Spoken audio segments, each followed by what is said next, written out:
Okay, the video is recording. We'll just have a little quick session on tuning the bi-directional coupler. A few tips here that I have found out by experimentation. Okay, this is the beast. Right, so you won't be able to see, I don't think, but there's under here there's a piece of blister pack plastic sheet, and both sides of both ends of the through line. So this one is actually adjusted a little bit different than my my first attempt. The through line on the part 1 video, it works perfectly well, by the way, and would probably work here. It was set for a height of 0.2 millimeter for the through line above. It's the height above the ground plane. But this one, to make it easier to build, this one's actually set at 0.5 millimeters. Everything is set 0.5 height above the ground plane, and it makes it easier to build because the plastic pieces can slide under the coupled line and the through line. Right, so I got this thing here somewhere. Oh, made in China. Actually quite good, by the way. had it for years. But you get a blister pack of some sort, and you go around, you check all the just a bit of piece of the bigger box. Okay, 0.5. There's absolutely no hope of you guys reading that. That's it to set the height, and to make the gap. Actually, the through line's quite easy because you just got to put a piece of blister under it, slide it under,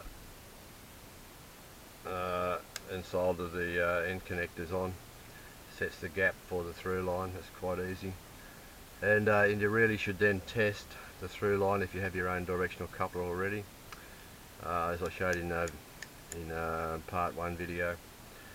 Do that, but if you don't, you can do this. Okay, so here's a bit of this blister pack plastic, and you look at it carefully. It's been bent 90 degrees. So if we just grab a pair of pliers and you bend it, you can do this. Oh, it can stay bent.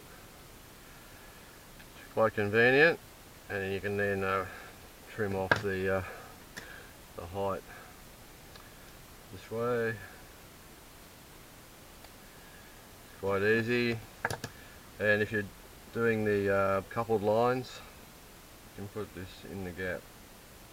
Just lay it down, it stays there in the gap, and then behind it, to set the height of the coupled lines, you push in another piece of underneath. And I just used pieces of tape that I've got here, held it all in place, and I soldered both ends. Also, we're showing it be used in a minute, but this is a bamboo meat skewer, and I've used a knife. Excusez-moi.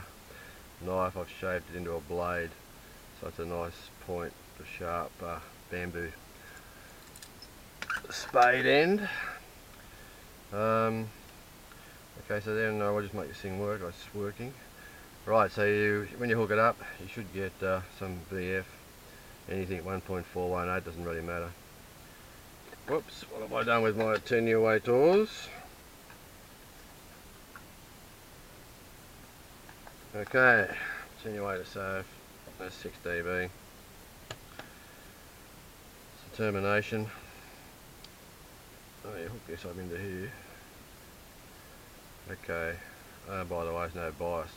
Here's a trick for you. If I turn the bias on now, it's going to read higher because it's the detector's more sensitive. So I'll turn this back a bit first. Bias on. Reset the. It didn't affect. I'm not sure. It hardly affects the DC volts, but it puts a small amount of DC through the detector diode, 3 microamps. Okay.